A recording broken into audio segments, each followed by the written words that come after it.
pulled a switchblade out of his back pocket, and for a second I thought he was going to gut me, but he just scraped the mud off the sole of his sandal. Yeah, Hermes. The wing-footed messenger guy? That's him. Messengers, medicine, travelers, merchants, thieves, anybody who uses the roads, that's why you're here, enjoying Cabin 11's hospitality. Hermes isn't about picking who he sponsors.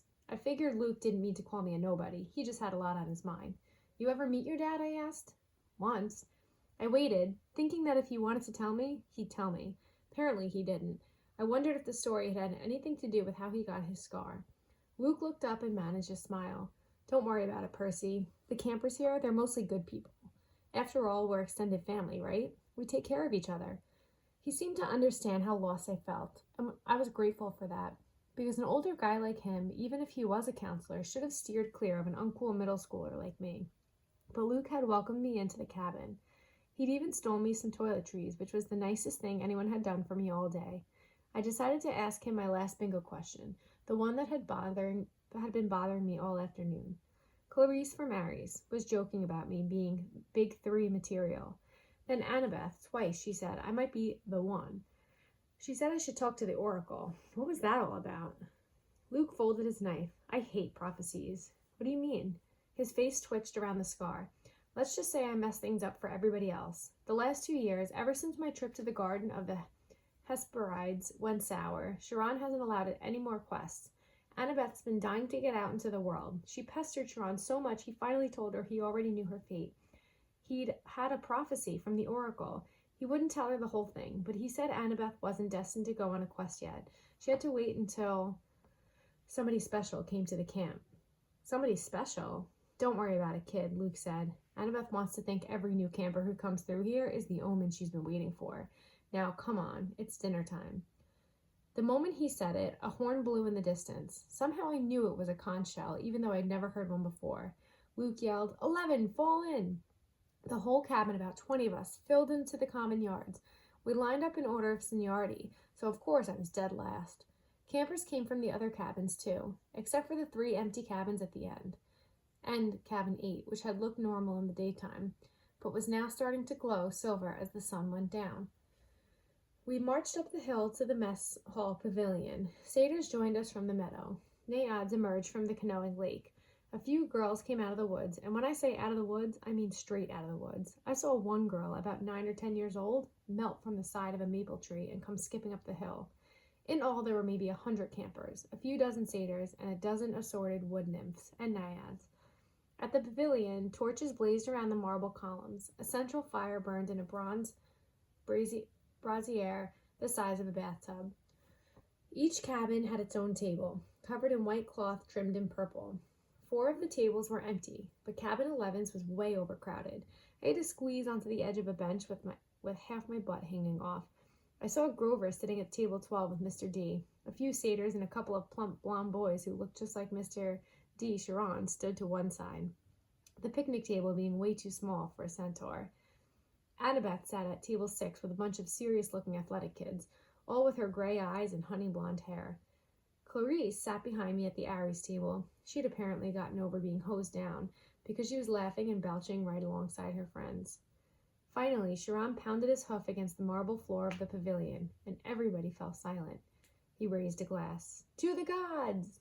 Everybody else raised their glasses. To the gods! Wood nymphs came forward with the platters of food. Grapes, apples, strawberries, cheese, fresh bread, and yes, barbecue. My glass was empty, but Luke said, speak to it. Whatever you want, non-alcoholic, of course. I said, cherry Coke. The glass filled with a sparkling caramel liquid. Then I had an idea. Blue cherry Coke.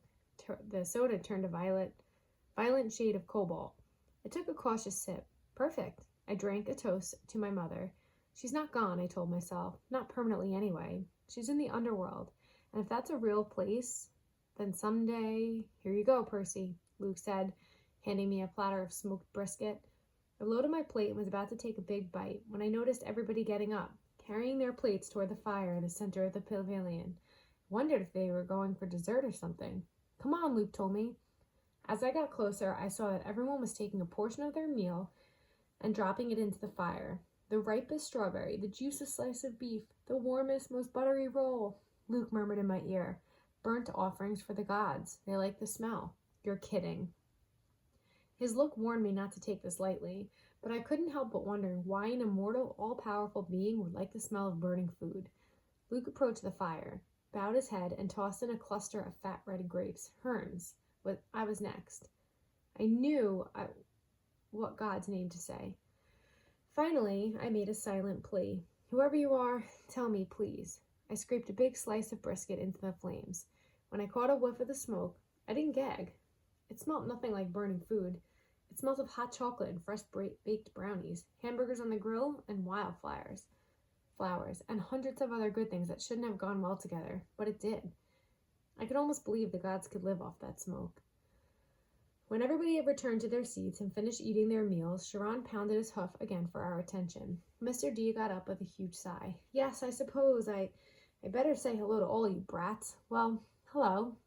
Our activities director, Sharon, says the next capture the flag is Friday. Cabin 5 presently holds the laurels. A bunch of ugly cheering rose from the Aries table. Personally, Mr. D continued, I couldn't care less, but congratulations. Also, I should tell you that we have a new camper today, Peter Johnson.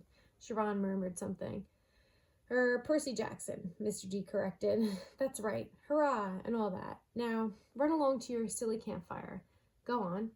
Everybody cheered. We all headed down to the amphitheater, where Apollo's cabin let us sing along. We sang camp songs about the gods and ate s'mores, and joked around. And the funny thing was, I didn't feel that anyone was staring at me anymore. I felt that I was home. Later in the evening, when the sparks from the campfire were curling into a starry sky, the conch horn blew again, and we all filed back to our cabins. I didn't realize how exhausted I was until I collapsed and on my burrowed sleeping bag. My fingers crawled around the Minotaur's horn. I thought about my mom, but I thought good thoughts. Her smile, the bedtime stories she would read me when I was a kid, the way she would tell me not to let bedbugs bite. When I closed my eyes, I fell asleep instantly.